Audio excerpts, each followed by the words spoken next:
The work session is coming to order. This is an informal meeting of the City Commission. Bring it to order. Clerk will call the roll. Here.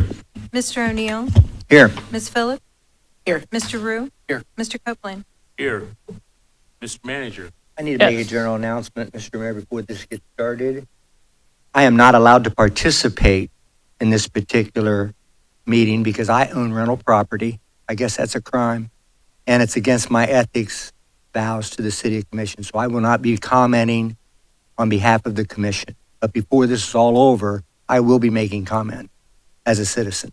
Thank you. Manager. Yes, Commission, we have one work session item scheduled for tonight to discuss rental property registry and licensure. And with us tonight is Community Development Director Steve Thompson, or Deputy Director, sorry. Deputy Director Steve Thompson. Thank you, Mr. Heck, and good evening, Commissioners. Thank you for letting me present at this work session tonight. So as Brian mentioned, I will be talking about a rental registry and licensure program. So to get started, I'm going to talk about some current conditions. So a focus of city staff and community development staff specifically involves improving the quality of housing in our city. Currently, just over 51% of Springfield households are renters. Community development staff fields complaints from tenants, and these complaints range from furnaces not working, leaking pipes, rotting floors, and collapsing porches. When tenants make these complaints, they often don't even know who their landlords are or who they pay rent to. And that can be very frustrating for both the tenants and staff when we try to correct these problems.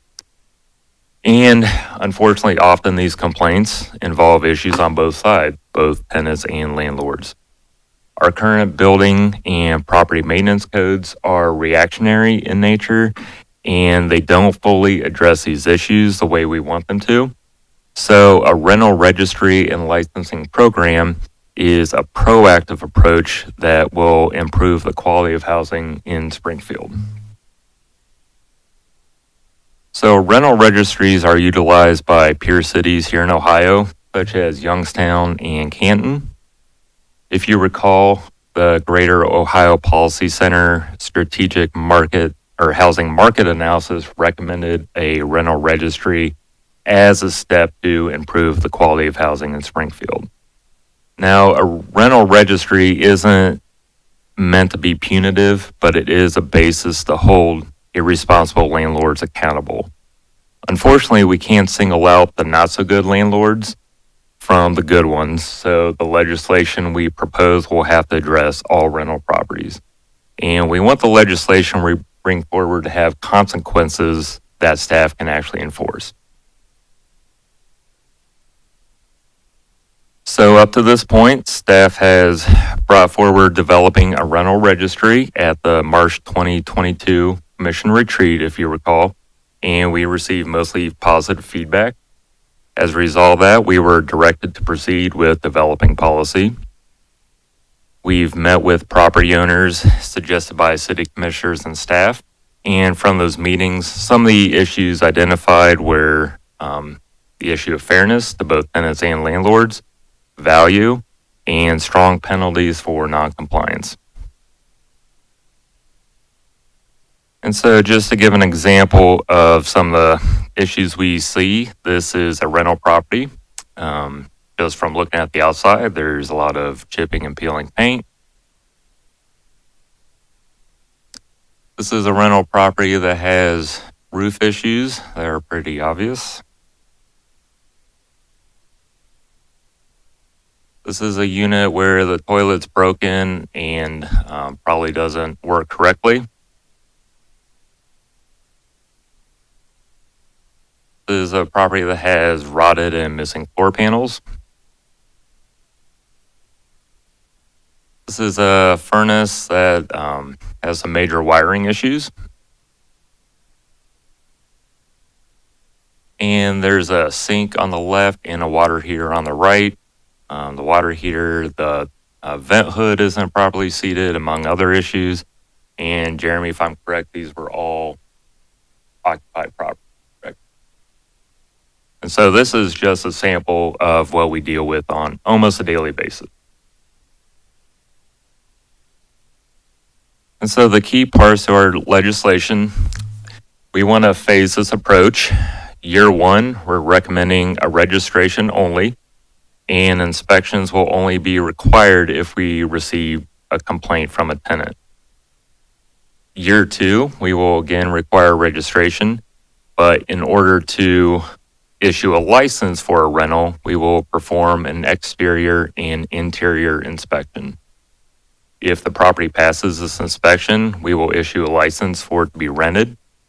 If it fails inspection, we will have to list out what those defects are, then come back when those repairs are made before we will issue a license. We will also perform additional inspections if we get a tenant complaint. The fees we're proposing are $35 for a single rental unit.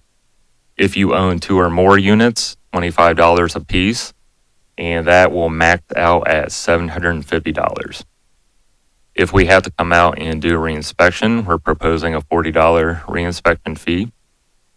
In any of these fines and assessments, we will levy if registration and inspections aren't completed or fail. Are those fees per year? Yes, per Okay. year. Thank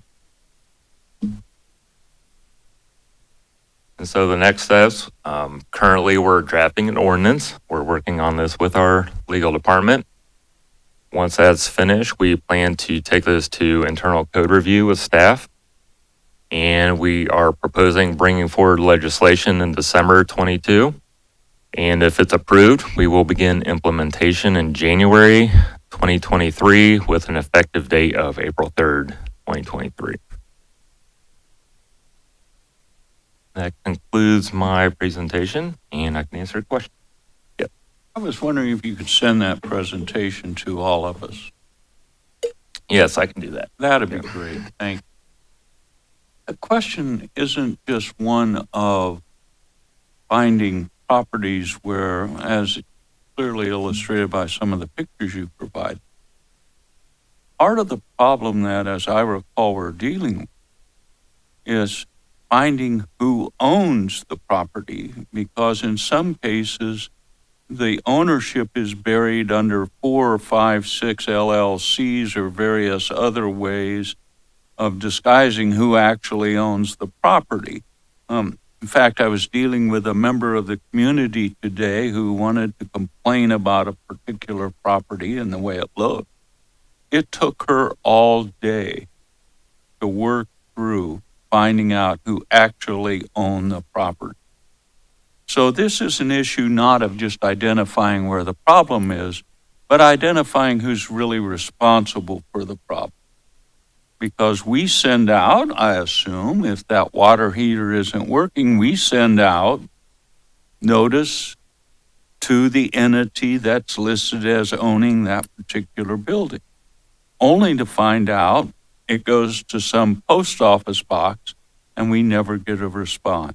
Could you enlarge on that? Am I on the right track here? Yes, Commissioner, you're on the right path, and unfortunately, that happens more often than not. Unfortunately, a lot of these tenants, like I said, they don't even know who their actual landlord is. They don't sometimes know the name of the person they're paying rent to. A lot of times it's a cash transaction, and there's no actual lease in place. And so when these problems come up and we do have these tenants come into our office, there's unfortunately sometimes not a lot we can do to actually help because we can't track down who the actual owner or manager is. Part of the registry, we would get some of that basic information about who the owner is, an emergency contact. If they use a property manager, we would have their name and info, similar to the vacant property registry. So when issues do come up, we can actually get a human being on the phone. And if I could add to it, I think the vacant property rate has been very successful. We've significantly reduced the number of unknown vacant property owners in the community, and it's helped clean up the community. all you got to do is look around Spring, and you know we've got a problem with housing. That's why the Housing Consortium was founded, because there was a recognition on the part of many, many in this community that we had housing problems. And rental housing problems are one of the big problems. The units are sometimes not cared for as they should by the irresponsible landlord. We've got a whole bunch of good ones. We really do, who take great pride in their property. But as usual, we got a few who are just letting their properties sink into disrepair. If you don't like this solution, come up with a better one yourself that will improve properties in this city. That's what we're trying to do, is improve the state and the quantity of rental properties in this city. And if you've got a better idea of how we can do it other than a rental registry, which Greater Ohio Policy Center recommended to us, we're all ears. And in fact, maybe we could do both. But if you've got a better idea of how to get some of these deadbeat landlords off their backsides and working on their properties and improving their properties, please let us know. Because we want to improve the quality of rental housing in this city. Right now, there's a lot of work to be done. One other comment. I happened to own property at one point in Lakewood, Ohio, next to Cleveland on the west side. I was superintendent up there. We rented out that condo for a period of time. Lakewood had a rental registry. It wasn't onerous. I speak as a property owner who was renting it. It wasn't onerous. It required basic information. And the reason that Lakewood, Ohio went to the rental registry is they were having the same problems we are. Some of the units were not being well maintained. So, unless there is something in particular in the legislation that I find objectionable, this concept and the legislation resulting from it will have my support. Steve, I do have a question. Is there data that you could share out, like some hard data to determine so that we can all hear, like, okay, this is the number of rental properties that we are unable to get, or this is the number of complaints, or these are the number of actual houses that are below par, or units that are below par? So the number I have offhand, typically we get about 30 to 50 tenant complaints a year. Now, that's also given the fact I don't think our tenant complaint process is as widely publicized as it could be. And so that's, I think, the low end of how many complaints we could see. I know anecdotally we hear a lot about the fear of retribution if they bring forward a complaint, even though it is illegal to evict a tenant for complaining, that still is a fear out there, and that can make someone less likely to actually give us a complaint to improve housing. If you want, I can try to get you more numbers on how many rental units there are. But that's part of what our registry is trying to get at, as well as Okay. seeing what the actual number is. So we're going to use this process to be able to glean some of that more quantitative data, right? Yeah, Okay. this will help in data collection and Got you. all that. Okay, cool. Thank you. As a suggestion, since Ms. Phillips wasn't on the commission at the time, why don't you send out the section from the Ohio, from DOPC on the rental registry? So, because they did have some facts and figures, and also, as I recall, some maps. And I'm trying to recall, but I think it would be a good refresher for all of us, frankly, to see that section of their recommendation specific to the rental registry. Thanks, Dr. B. Thanks, Steve. Are there any questions or comments from commissioners?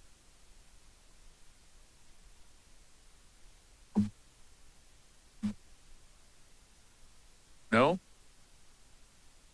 there a motion? Oh, the city manager wants to say Yes, Commissioners. So we do have two items on our add-on sheet. The first one is Exhibit A to the agreement on 297-22 has been added to the agenda item. That is the joint operating and funding agreement between the city and Clark State College for the new South Limestone Street Fire Station. And then also 287-22, that item was moved to an emergency from a second reading. This is authorizing the agreement with Marker for the construction of the new fire station that's going to be located on South Limestone Street to an emergency so that they can begin construction here in the very near future, given the weather condition changes. And that concludes our work session.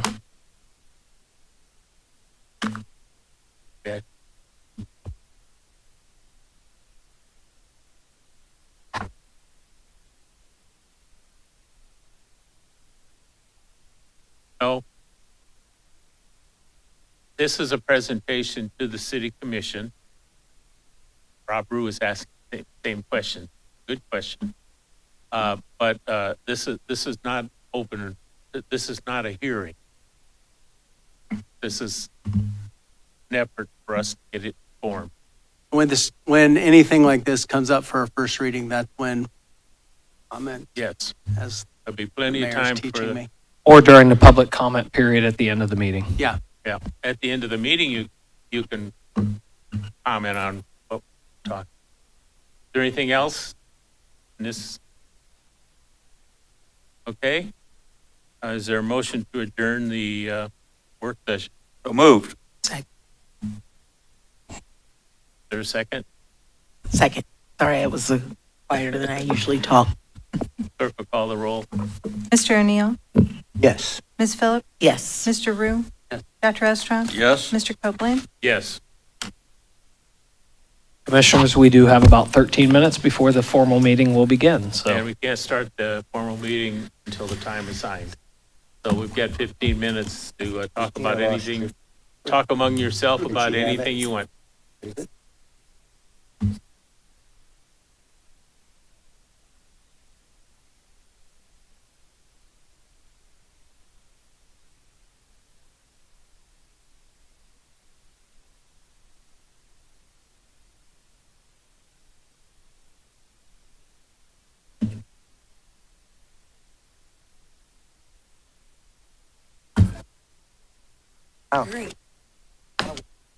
Wow.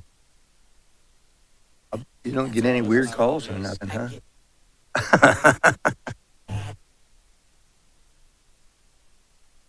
You got your ponytail tucked in?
The meeting of the City Commission is called to order. Clerk will call the roll. Dr. Estrop? Here? Mr. O'Neill? Here. Ms. Phillips? Here. Mr. Rue? Here. Mr. Copeland? Here, please rise for the invocation and pledge of allegiance. Our God, we're grateful for this opportunity to talk about the problems and opportunities of the city of Springfield. Help us to listen well and to move forward in as unified a form as we can be. In your name we pray. Amen. Pledge allegiance to the flag of the United States of America, and to the republic for which one nation under God, indivisible, with liberty and justice for all.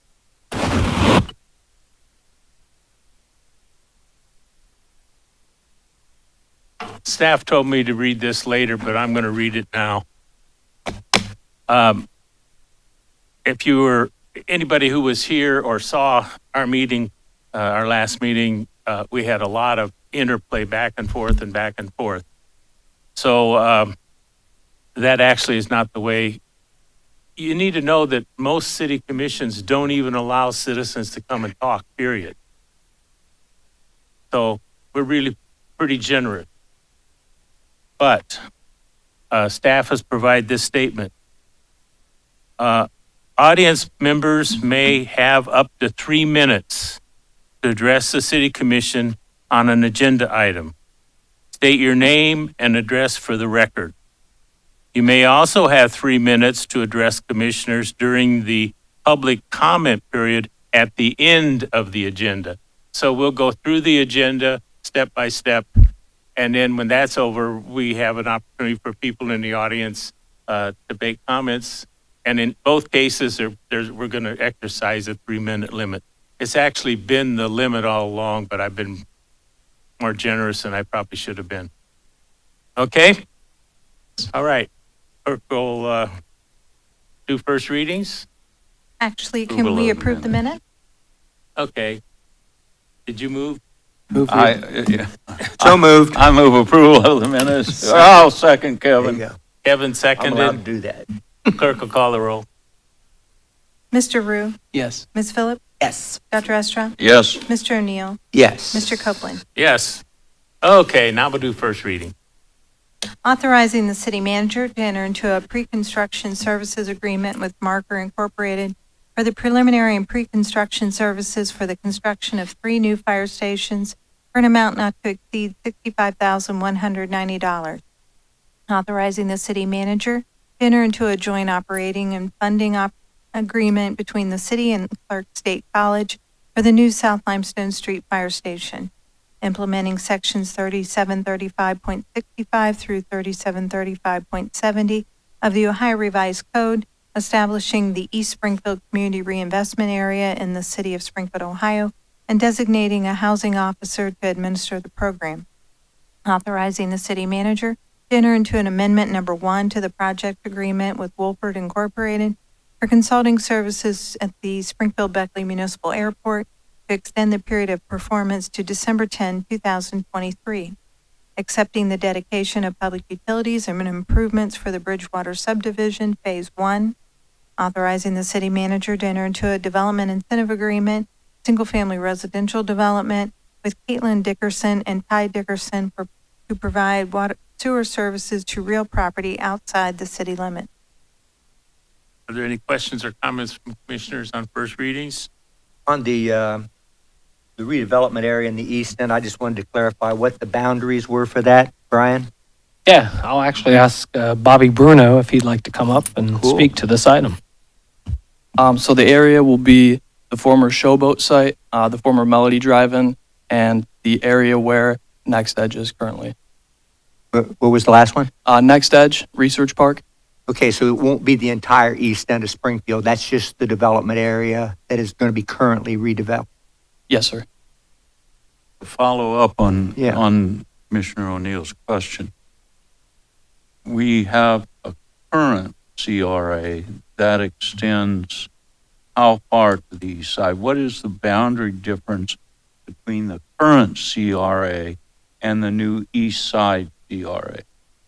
think the current one goes roughly to Belmont, if I'm not mistaken. I can follow up with you to get an exact street. Yeah, I think we need that Yeah, information. we need to know what it now it is, and how we're going to extend it tonight, and what it was, and see the whole thing. It's Yeah. still a good program. Yeah, absolutely. And commissioners, we can have a map for next meeting that shows the current boundaries, the new boundaries. We actually talked with the state about just amending the current one to keep just one. They actually recommended creating this new one as a separate one, and then over time, they could be amended into each other as one CRA, but for now, it will be two separate. I was wondering also, Brian, if we could get attachment A, which we have on a slide for our next meeting. That's with item number 297-22. There is an exhibit that sort of shows the layout potentially of this joint fire station and training center. I think it would be great to give some sense to the public about what we're doing out there. We're not only providing better and improved facilities, but also providing a training center that our state will operate, and working together, and that's what it says up there, forward together. Yes, Commissioner. So we certainly, I'll have that slide that shows the layout of the building, but we'll also provide some renderings of what the building would look like. We are breaking ground on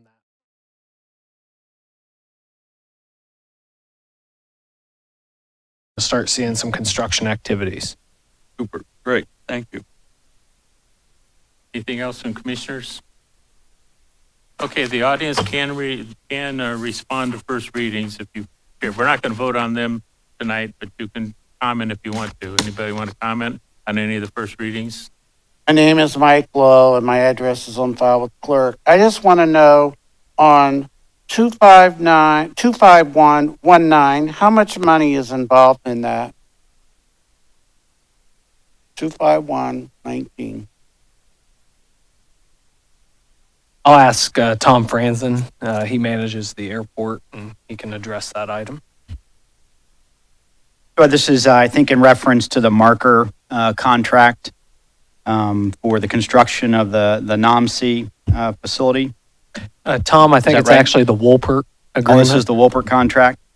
I believe that's a $15,000 annual contract for consulting services, but I don't have it here in front of me, but I think that's what that is. That's Wolpert.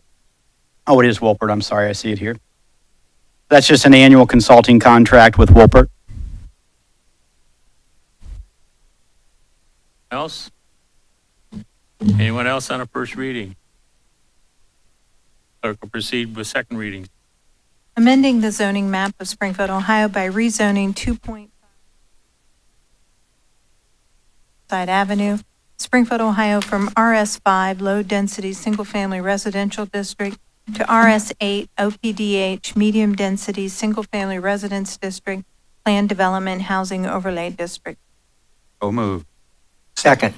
Been moved and seconded. Questions or comments from the commission? Have the parties resolved the outstanding issues? Staff?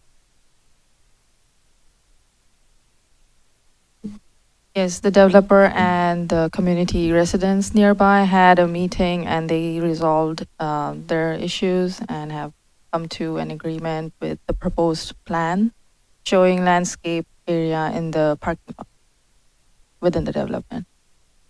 Commissioners, I think what the correction to that is there was one individual that provided an email subsequently right after the meeting. We were able to connect the developer and that individual that emailed together, and I know they had a conversation. It may be best to ask the applicant to speak to those conversations and that dialogue that was had. My name's Clay Chester, 25 West Holm Road. So the contact that I had was with Jessica Schaefer. We ended up meeting, and I think after her and I talked, we definitely have the same vision when it comes to knowing the needs for what Springfield needs. And I think we just kind of got our wires crossed a little bit, but one main concern of hers was the traffic situation, which I reassured her that this phase of the process is just strictly getting the zoning. And once we submit plans to the building department, some of the traffic issues, but these entrances and exits might not work for, this plan, and we might have to do some adjustment. This phase here is just for us to be able to submit plans. So that was the main concern, but overall, I think we had a good meeting, and I'm excited, and hopefully we can get this project rolling, and I think it'll be good for the community. Thanks to Any both of questions We for me agree. from anybody? Yeah, I just wasn't able to talk when you were here the last time, but I appreciate the effort you're making to look around Springfield and find out where we can put quality housing in legacy neighborhoods. Like, I just appreciate this is good effort. I also think that this will be less traffic than what the school actually created back in the day, but there has been people there for a while. I understand that, but just appreciate you doing what you're doing and listening to the neighbors and trying to work with everyone the best you can. I appreciate you saying that. One thing that if this does get approved and it passed, we want to be progress to the community and move in the right direction. We definitely don't want to be a hindrance to anybody in the neighborhood or the community. So hopefully this all worked out. Yep, thanks. Thank I you. appreciate everyone talking and trying to, good faith, work out what the issues are. So thank you all very much. Is there anyone else who wants to speak to this matter? Name and address for the record. Jessica Schaefer, 511 North Claremont. I did meet with Clay, and actually it was a good meeting. I appreciate his outreach on that. I did some investigation and for my own personal well-being, and the properties he owns are very well maintained. There's a very low turnover rate. They have a minimal eviction rate, and their leasing standards are very stringent, which helps alleviate, at least for myself, some of the concerns I had with it being rental property. I think when we think rental properties, we think of resources, and you can't figure out who the landlord is. I think the reduction 24 is helpful. Personally, I would prefer 18 to 20 because when you look at like housing, it doesn't seem like a lot, but it is. I understand the thought process behind it. I know that if we can reduce bedrooms, which is one of the things Tim and I talked about, that will reduce traffic because about 40% of 2-bedroom homes, rentals, are single parent. And so that in of itself, yeah, that's from HUD. You looked at me weird, Mr. Gray, but that's actually HUD standards from Harvard. Harvard's Joint Housing Commission. That wasn't by a HUD. disagreement. I just, No, I my saw the kids look on accuse your me of face, having yeah. weird looks too. So I mean, sorry. if we can reduce down to 2 bedrooms, that by itself will reduce some of the traffic because we're looking at single families. The big concern I have, and it may not be addressed with you guys, but I'd like to put it on the record, are the traffic issues. I know that you guys can't approve that, but we do need to figure out something as far as traffic mitigation. If it's speed tables, if it's speed bumps, anything but rumble strips. We had those and they were horrible. So please not rumble strips because they are the worst in the world. You don't want speed bumps either because they create a bass thud that Yeah. you'll hear all night long. Yeah, So, they're just horrible. But the other thing we need to talk about, and this may be as we go into the actual building part, possibly a different commission, we need a street light back at Hillside and Belmont. We need stop signs that go east and west on Hillside. We need to mitigate the ways in which people use Hillside and Bel Air as shortcuts to avoid Burner and Belmont, because that's what happens. Like they go through at very, very high speed. We need to make sure that there's street maintenance because currently our neighborhood is not maintained like a lot of Springfield, and I know that that's an ongoing issue. And then the other one is as far as safety of children, because anybody who lives from Belmont over has to walk to Porter Park. We're within the 2 miles, same with Schaefer. And so those are things that I hope, if not you guys, the next phase will take into consideration when we look at traffic and things like that, because they are difficult and they are neighborhood things. Am I at my 3 minutes? Oh, yeah, you are. Thank you. Anyone else want to speak to this matter? I just want to acknowledge, I think we hear your concerns and they're important to us as well. So they don't go unnoticed for sure. Jessica, I just wanted to also add thank you for coming with all the data to support the things that you're concerned with, and also working with the developers as well. I definitely appreciate your very neutral, very data-based conversation. Thank you. Hi, my name is Rick Acton. I live at 2150 Hillside Avenue. Now, are these going to be the exits and entrances where these cutouts are then on this picture here? These are proposed. Right there? There's going to be the entrance and exit? Is that what you're saying? Proposed, yes. Proposed. All right, what that's going to be, that's going to be right. These streets run like this. They go up and down like this. And where them are, it's going to be down below the crest of the hills on these streets. So I'm concerned you're going to have quite a few wrecks up there, especially in the wintertime. Because you ain't seen this street in the wintertime. I mean, the plows don't get there first. People's going up and down this hill, and they're all sliding all over the place. And they're flying up and down this hill. And them exits right there, they're down below the crest of the hill. Okay? So somebody's going to get hurt there. Well, that's exactly why the next step, we approve this zoning tonight, is to send this to staff. Brian, you want to explain what goes?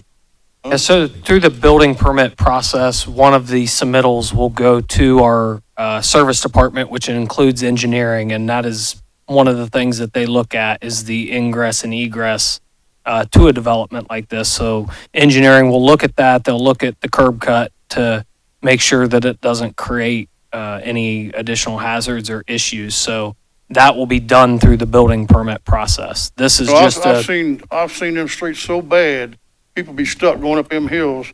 Salt truck comes over the hill, and he slides right down in them cars and knocks them clear up on the sidewalk. I've been there 42 years, so I know what I'm talking about. I've seen everything. You know what I mean?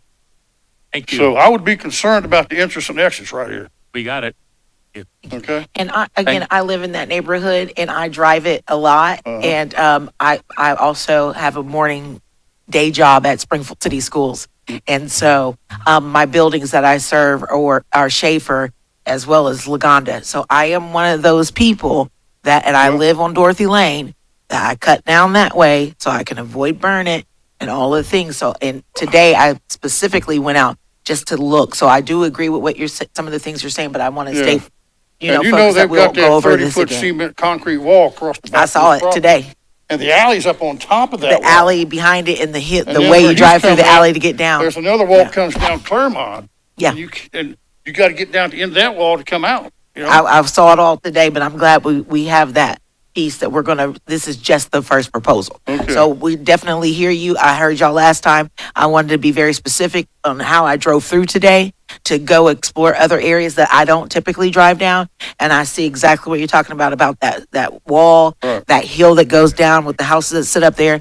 So definitely, I think we've all been making sure that we want to do our due diligence in our Right. parts to be able to hear and understand everybody's sides. Okay, thank you. Anyone else?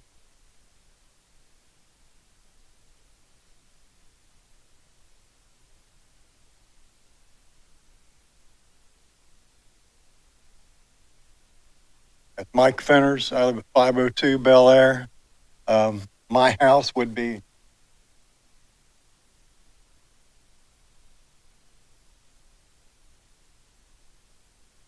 with my driveway, or make it really hard for me to back out of my driveway. Plus the headlights coming out of there all night long, shining in my front window of my house. I do have a problem with that. The only other thing I have a problem with here is apartment buildings. If they were the housing like he built up on McCrite, no problem. I'd welcome some new neighbors. They have backyards and garages, and here you have a parking lot with this grass strip between it, in the middle of it, kids to play in. They don't have a backyard. This is a neighborhood, single homes. It just isn't feasible. It should be single homes. Okay, thank you. Thank you. Anybody else? Okay. Clerk will call the roll. Mr. Rue? Yes. Ms. Phillips? Yes. Mr. O'Neill? Yes. Dr. Estra? Yes. Mr. Copeland? Yes. Amending the zoning map of Springfield, Ohio by rezoning 0.167 acres at 355 Ridge Road Springfield, Ohio, from RS5 Low Density Single Family Residential District to A Agriculture District. We got to put it on the table. Move for adoption. No second. No second. Oh, got a second.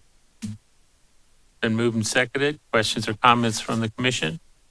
I did want to make a couple. I've done some investigating this last couple of weeks. Well, it's only been 8 days and 7 days. And I can't really find anywhere. I've talked to 2 veterinarians and whatnot, and ducks are not considered farm animals specifically. They can be migrated into that situation. For whoever advised this lady that she had to go agricultural, the advice was okay, but there was no way that was ever going to happen. No way. It's spot zoning. We don't do that unless hell has to freeze over before we do spot zoning. So again, I think that, quite frankly, it was a waste of her money. I do agree that she would, I would like to maybe create variances in a situation like this when it is a situation with an animal that's allowed on an airplane, quite frankly, as a companion duck or whatever it would be. So again, I just think we need to think about that because, again, there was no way it was going to happen, and consider how we can make that happen. And maybe nobody else agrees with me. So be it. But I think that in something like this, we need to, that's to me what a variance should be about at the Board of Zoning Appeals or something like that, that if you need a foot to put the garage in or you need something to put a fence up, but not to just say how we can't do it because it just doesn't fit. That's all I wanted to comment on. I just want to build on what Commissioner O'Neill said. This is an unfortunate situation, but I'm going to have to vote no on this because we don't want to open up spot zoning and allow for this particular zoning category would allow for everything from cows and horses to whatever in the city of Springfield on a very small single-family lot. And and we've already had complaints from neighbors about the animals there, just the duck. So I cannot support this. The staff did not recommend it, and I will be voting no. Anyone in the audience want to speak to this matter? Anything else from the commission? I just wanted to say I definitely agree with Commissioner O'Neill on if we could figure out a way to make this happen. I also agree with Dr. E because right now our hands are tied. But if there's a way that we can help or whatever we can do to resolve this, I would love to be able to be a part of that. Did you want to speak to this matter? Just for a moment, yes. Samantha Hayden, 355 Ridge Road. They're my ducks. I do want to thank Mr. O'Neill. Originally, I was applying for a variant, and Ms. Wahede, she told me that I could not apply, that I had to apply. So I just want to let you know that is why I did so, because originally I was going to apply. And again, that is truly not available today. But Right. that doesn't mean that somewhere in the future it could be available for you. We're just going to have to talk about it as a commission. I got to believe that this commission can do what they need to do in something like that. Just also want to apologize because the board that represents us, the zoning commission, I don't believe they voted fairly on this. I think they should have given you more advance notice of what zoning means and spot zoning and things like this. I don't know why they voted the way they did, but you should have had, before it came here, you should have had more knowledge that this is very difficult and most likely will not pass the commission. So I'm sorry. I think you were given false hope, and I'm sorry about that. I really am. Because they should have they should have informed you better than they did. Yeah, I was just told that all I had to do was apply for agricultural. I understand. And it was Bit, Fame, Zoom, easy as that. Yeah, and I'm sorry. You think I got a couple more questions. Brian, if she would table, okay, if we vote no on this tonight, when does she get rid of her duck? When does she have to get rid of her duck? In she's had the zoning, assuming she received a zoning violation for having the ducks. So she's probably outside of that 30, typically it's a 30-day violation. Okay, does that violation come as far as removing them from the health department or from us? That came from us as a zoning But violation. If she would have to get rid of them. the Yes, health she is in department- violation of the zoning. Okay. When can we get together and discuss how a variance would work? I mean, commissioners, that would take a complete change to the zoning code as it stands today. Okay. Currently, a variance is not permitted because a variance on anything dealing with livestock equates into a rezoning of a property. And so that's why it was even discussed that a variance isn't allowed at this time. So we would have to look at restructuring the zoning code to allow for animals of this size or I was thinking more on the line of special conditions, something that we. yes, but that would still take a process through, I mean, we're Okay. talking some time. Okay. Yeah. And And we again- can also, I mean, commission, we can work as a staff to put together some information. I do know some other communities have opened it up for some of these smaller animals and so forth. With mixed reviews, I'll be honest, because a lot of times what happens is they end up let go and out because it's caring for an animal, just like we deal with cats and dogs that get let loose. But we can work on that as a staff. Well, And again, in talking with, in my opinion, one of the number one veterinarians in the whole state, they made it crystal clear with the therapy. We didn't create this.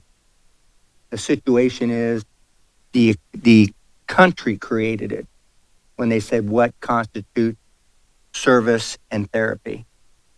And when you've got the airlines allowing things that you don't even want to think about on the airline sitting in the seat next to you, we need to think about something that is, work in today.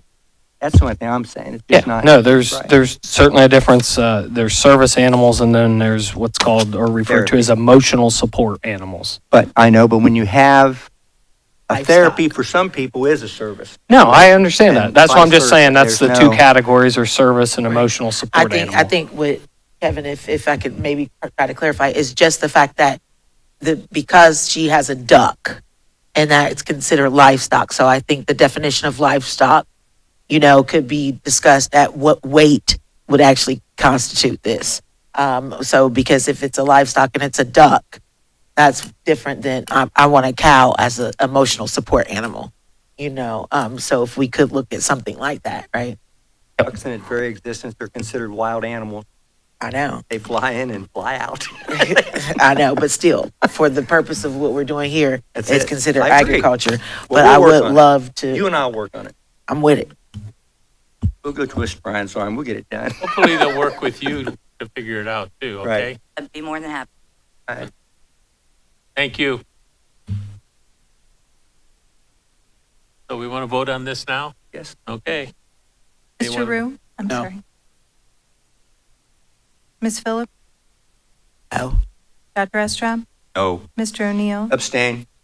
Mr. Copeland? No. Amending the zoning map of Springfield, Ohio by rezoning 3.17 acres at the corner of South Yellow Spring Street and West Liberty Street, Springfield, Ohio, from M1 General Manufacturing District to CC2 Community Commercial District. So moved. Second. Been moved and seconded. Questions or comments from the commission? From the audience? Clerk will call the roll. Ms. Phillips? Yes. Mr. Rue? Yes. Mr. O'Neill? Yes. Dr. Estrop? Yes. Mr. Copeland? Yes. Authorizing the city manager to enter into. Excuse me, I think there was a gentleman who wanted to speak to the previous item. Go ahead. I'm William Robinson. I live at 1509 Brook Hollow Drive, representing my son, Alexander. Had a death in his family on his wife's side, so that's why he isn't here. But he's the owner of the property on Yellow Spring Street. He's also the barber at Robinson Corner Cuts. But he was wanting to utilize this property for a paintball field. So He asked me if I could come down this evening and kind of represent him. But that's what we're wanting to do with that property on the corner of Liberty and South Yellow Spring Street. You need to tell him you got it done. It passed. Tell your son you did a great job. Yeah, take credit for it. Yeah, that's right. Yeah, that's right. Clerk, proceed. Authorizing the city manager to enter into an agreement with App Architecture LLC for the design of 3 new fire stations for an amount not to exceed $878,000. So moved. Second. Moved and seconded. Questions or comments from the commission? Name and address for the record. My name is Larry Ricketts, 1736 North Fountain Boulevard. Like everybody else, I'm very excited about the new firehouses that are going up.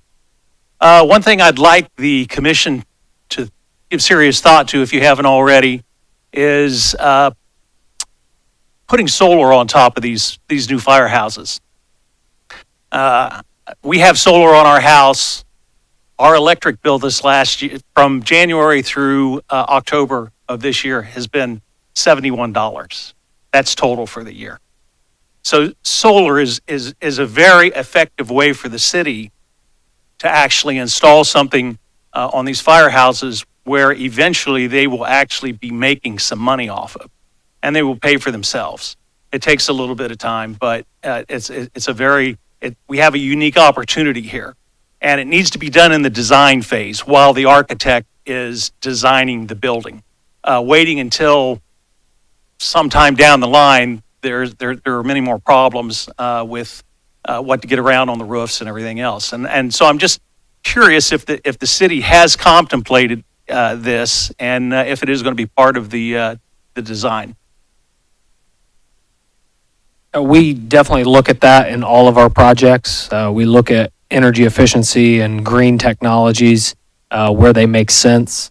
I know on the South Limestone Station it will not, but we can certainly have the architect look at it for these 3 other stations. Even if any of the stations have any kind of green space around them and there's not room on the roof, there's an opportunity to do that also. Energy costs are just going to continue to go up. And I'm not saying that a solar system would completely pay for the energy use of a fire station, but it would certainly help. And I think, like I say, while the architect is doing the design work, is the time to look at it. Thank you. Thank you. Anyone else? Clerk will call the roll. Ms. Phillips? Yes. Mr. O'Neill? Yes. Mr. Rue? Yes. Dr. Estra? Yes? Mr. Copeland? Yes. The next item was the item changed to an emergency and will be read with emergencies. Confirming and approving the acceptance of a donation from Kitty Hawk Corporation of an H-2 eVTOL aircraft with an approximate value of $120,000. So moved. Second. Been moved and seconded. Questions or comments from the commission? I was wondering if we might ask staff to show us what's going on at the airport, including the addition of this, I hear it's a demo plane. It is. It is the eVTOL aircraft is called Kitty Hawk. It's an H-2. And you had also asked at the last commission meeting for an update on the progress for the NOMC facility. So I have both here. If you allow me to do it in reverse order, I'm just going to run through real quick. I'll keep it under 3 minutes to keep our timing. But there you go, in advance. So just to kind of orient everyone, the NOMC project was a $9.4 million project. The gold star there in the center of that photograph shows you about the approximate location of where the building will be out at the airport. Here's the rendering of what it will look like once it's complete. This is showing you kind of the north elevation. You can see that Kitty Hawk aircraft there hanging in the lobby on the left side, and that's what the donation of that aircraft is for.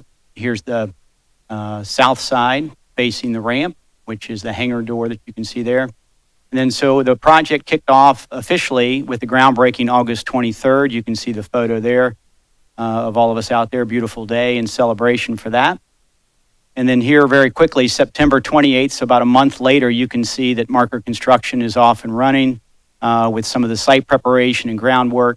You can see the pad taking shape there with the square in the bottom kind of right corner, and then the L-shaped office kind of around the side. Then here, September 30th, just 2 days later, markers starting to bring in gravel. You can see the drives are cut in and the building form starting to take shape, as well as some of the drainage that's going to be installed. So here, October 26th, about another month later, gravel's been brought in, been compacted. So you can see the pad starting to take shape for the office and for the hangar. And you can also see the drainage swales and drainage retention pond cut in as well. November 3rd, so this was just last week. Hard to tell all of the progress that's happened here, but there's been footers, the geopiers, the small squares that you see around the site there, around the hangar, as well as the office. Those are geopiers that have been installed. Footers have been dug and poured, so you can see the concrete truck there at the bottom of the picture, but very quickly taken shape. The good weather has been fortunate. Marker, the contractor, has been doing excellent work. John Paulson oversees the construction, so he's out there on a regular basis. John's here off to my right, sitting. I think I can see him there, but John oversees this, and they've been doing great work out there. So just kind of gives you an idea of the progress that they've been having. And then if everything continues to go well, we're saying completion by October 1st. That's what it'll look like from the parking lot. Again, you can see that Kitty Hawk aircraft. Here's an up-close picture of the H-2 that was donated to the city. We did hire a driver to go out to get that from California. So it was in place for our August 22nd, 23rd Advanced Air Mobility. And then here's a couple more pictures there. So this is the aircraft, valued at $120,000 donation from Kitty Hawk, so that we can hang that just to kind of showcase what advanced air mobility looks like and to create kind of the image that we want as you enter the building. So that's Just to remind everyone, thank you for the presentation and the great work on this. What we're talking about here, if you can go back to that last picture, and these aircraft are powered electrically. You plug these motors in. So we're talking about a whole new generation of aviation here, moving from the conventional jet piston engines of the past to new electrical motors, which will cut emissions significantly. Yeah, absolutely. It'll cut them to zero. So you're talking about battery-powered, all-electric aircraft. Thank you very much. And it's all happening right here at Springfield Beckley Airport, something we all should be very proud of. So keep up the good work. Told you it's Tom's project. Clerk will call the roll. Mr. O'Neill? Yes. Ms. Phillip? Yes. Mr. Rue? Yes. Dr. Estrom? Yes, Mr. Copeland? Yes. we thank Kitty Hawk Corporation. Amending the city's micro enterprise loan program to update the program description, requirements, interest rates, maximum loan allowance, and language surrounding minority and female business enterprise. Move to adopt. Been moved and seconded. Questions or comments for the commission? Yes. What, can we talk about that? What did that look like Yeah. prior and after? Bobby Bruno answer that. Thank you, Double B. Thank So this is going to add some language indicating that minority business enterprises and female business enterprises are preferred. We still want to offer loans to everyone, but in conjunction with our partners at the SBDC, we've seen that those populations have been underserved. Okay. Else? Call the roll. Dr. Estrom? Yes? Mr. O'Neill? Yes. Ms. Phillip? Yes. Mr. Rue? Yes. Mr. Copeland? Yes. Authorizing the release of easements in relation to the property located at Prime Parkway and commonly known as the Prime Ohio 2 Industrial Park. Move. Second. Been moved and seconded. Questions or comments from the commission? From the audience? Clerk will call the roll. Mr. Rue? Yes. Mr. O'Neill? Yes. Ms. Phillip? Yes. Dr. Estrom? Yes? Mr. Copeland? Yes. Approving participation in the Region 14 governance structure under the One Ohio Memorandum of Understanding. So moved. Second. Been moved and seconded. Questions or comments from the commission? I was wondering if staff might explain this in a greater detail, please. Yeah, so this is associated with the opioid settlement agreements that the state is working out with the different suppliers of opioids. And we joined in with the State of Ohio Consortium under the One Ohio. And we've been asked to appoint a representative to the Region 14 governance structure. And our representative from the city will be Ms. Jill Allen. Well, Anyone else? Clerk will call the roll. Ms. Phillips? yes. Mr. Rue? Yes. Dr. Estrop? Yes? Mr. O'Neill? Yes. Mr. Copeland? Yes. Confirming purchases and the obtaining of services for the city and providing for payments therefore and declaring an emergency therein. So moved. Second. Moved and seconded. Questions or comments from the commission? From the audience? Clerk will call the roll. Mr. O'Neill? Yes. Mr. Rue? Yes. Ms. Phillips? Yes. Dr. Estrop? Yes? Mr. Copeland? Yes. Providing for supplemental appropriations within various funds and declaring an emergency therein. So moved. Second. Been moved and seconded. Questions or comments from the commission? From the audience? Clerk will call the roll. Mr. O'Neill? Yes. Dr. Estrop? Yes? Mr. Rue? Yes. Ms. Phillips? Yes. Mr. Copeland? Yes. Amending ordinance number 2239, which authorized the purchase of 7 2022 Ford Police Interceptors from National Auto Fleet Group for an amount not to exceed $286,455.54 through Sourcewell to revise the vehicle model year and purchase amount and declaring an emergency therein. Move to adopt. Second. Been moved and seconded. Questions or comments? Commission? In addition to, once again, as I always do on these motions with Fords, where's our local Ford dealer? In Urbana. In Urbana? Exactly.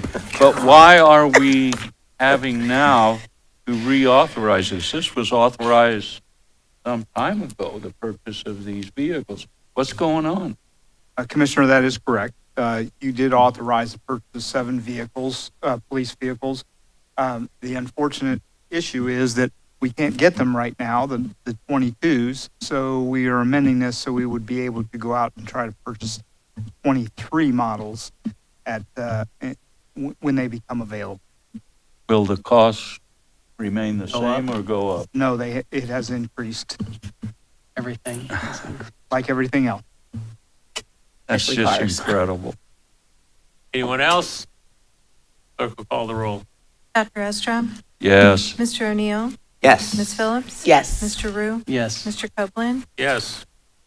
Authorizing the city manager to enter into an amendment to the contract with Windstream for telephone services at various city facilities for a period of 3 years to increase the agreement in an amount not to exceed $60 for a total amount not to exceed $120,042.60 for the 3-year term and declaring an emergency therein.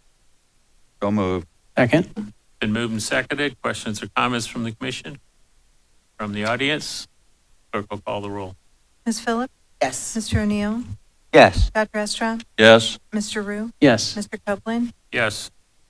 Confirming and approving change order number 15 to the contract between the city and Moody's of Dayton Incorporated for the well pump cleaning and rehabilitation program or project to increase the contract in an amount not to exceed $75,714 for a total amount not to exceed $1,557,635, authorizing the city manager to execute said change order number 15 and declaring it an emergency therein.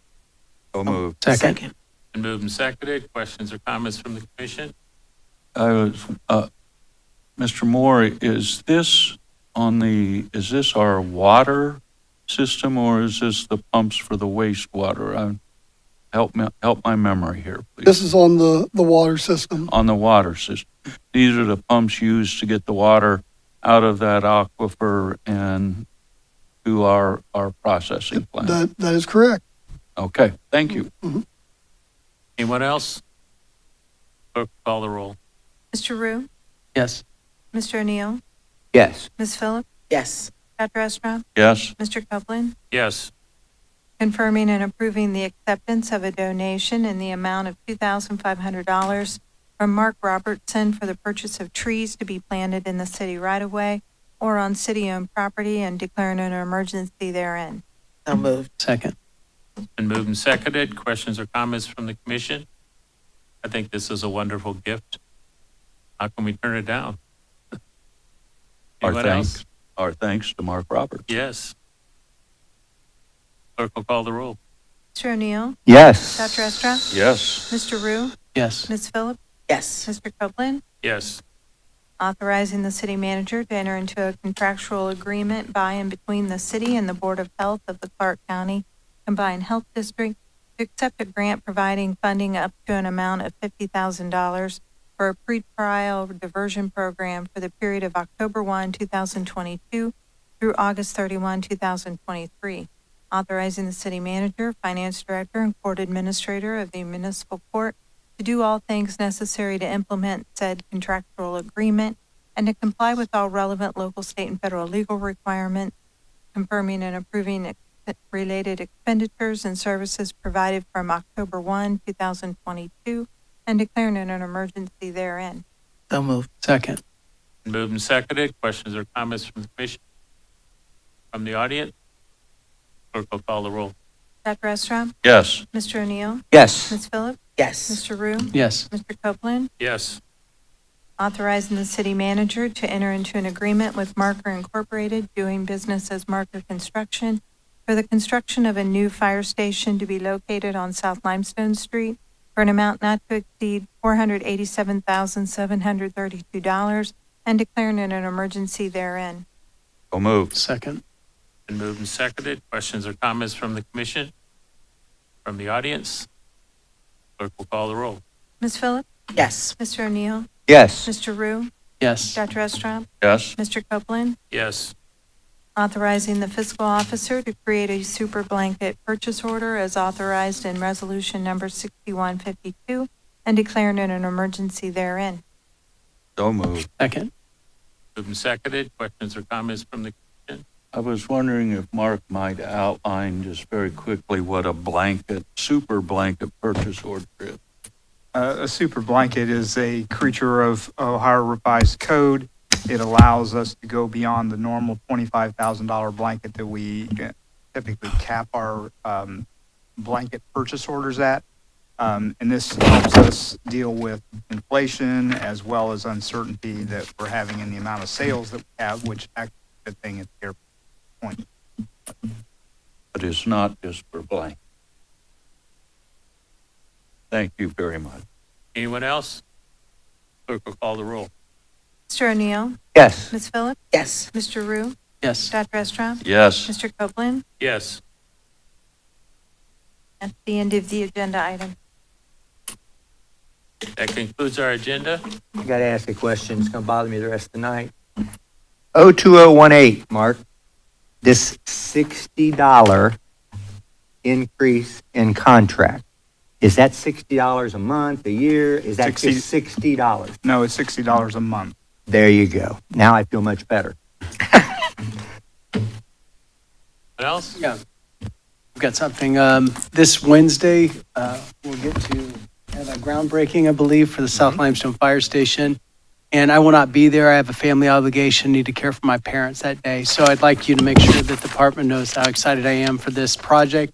I'm sure they've heard it up here, but I just won't be there. But I will be thinking about it. I'm excited about for this project. So, thank you.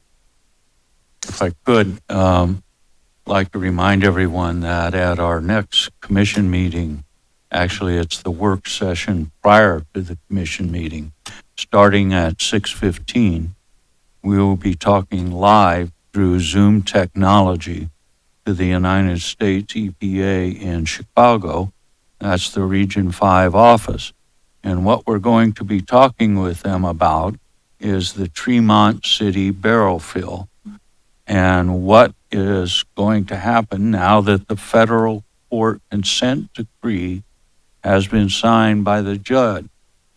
What comes next? What are the next steps and what are some of the timelines? What I've heard to date is we're looking at probably 2025 before there's any shovels in the dirt. But The good news is, for the first time in a long time, we truly are moving forward to this incredible risk of pollution to our water supply for this city, and frankly, most of western Clark County and a good share of southwest Ohio. So 6:15 right here. It will be carried on YouTube, our YouTube, Channel the city's 5, Facebook, and Channel 5. and Facebook. So again, you can come here at 6:15 and see it on the screens, listen to them, or tune in on Facebook. Facebook Live, the City of Springfield government page. Okay, or on the cable channel 5. Yes, Spectrum 5. Thank you. Again, this is something we've been fighting for years and years and years, and it looks like we're finally going to get something done. And so this is really an important step forward. Anything else from commissioners? Okay, is there anyone in the audience who wants to speak to us? There's a 3-minute limit. My name is Mike Lowe, and I didn't get a talk or come here a couple weeks ago when you passed an ordinance 22-319 about the experience pay. I recently came to the city and I got the bonuses or longevity pay or experience pay, whatever you call it. And of course, the city paid out $716,410.25 to city employees that are employed 5 years or more. This is an ongoing problem every year. People get their regular pay raises and then they get these bonuses. So what is 22-319? Tell me what changed besides the wording of experience when it's based upon no experience at all. It's just based upon your service of 5 years or more. Please explain that to me. Yes, Commissioner. So we previously had longevity that was made out as a one lump sum payment to the employees. Again, it's a retention tool that is common across public service agencies, and it awards a level of pay to 5-year employees, 10-year, 15. You receive different levels based off of the number of years of service. Again, it's about retention. What the experience pay does, it changes where it's not just a one-time payment. It just puts a rate into every paycheck. So you receive it over 26 pays throughout the year. And again, it's a retention for those that have 5 years, 10 years, 15. And so it grows as you stay longer with the city. It's a common retention tool that is utilized both in the public and private sector. I assume to work for the city of Springfield, Brian, you have to do your job. Yes, And if you don't do your job, you probably won't keep your job. most likely. Okay. So if you keep your job, you get rewarded for keeping your job, right? And working hard. Yes. Is there anyone else who wants to address? I think it's just really important that we focus on that retention piece, Mr. Mike, because I receive a bonus for being an administrator every year. The teachers do, because it's rough sometimes to work in Springfield and to be in public service in Springfield. And that's all I do all day long. So, I mean, we all need an incentive from time to time. And I think just overall, we should look at rewarding in a positive way versus penalizing people for messing up. So I'm loving to hear that those things have been embedded and are dispersed throughout the whole pay schedule and all the good things. So instead of just that one lump sum that's going to be taxed heavily at Christmas time. So, I mean, I'm here for it. Anyone else?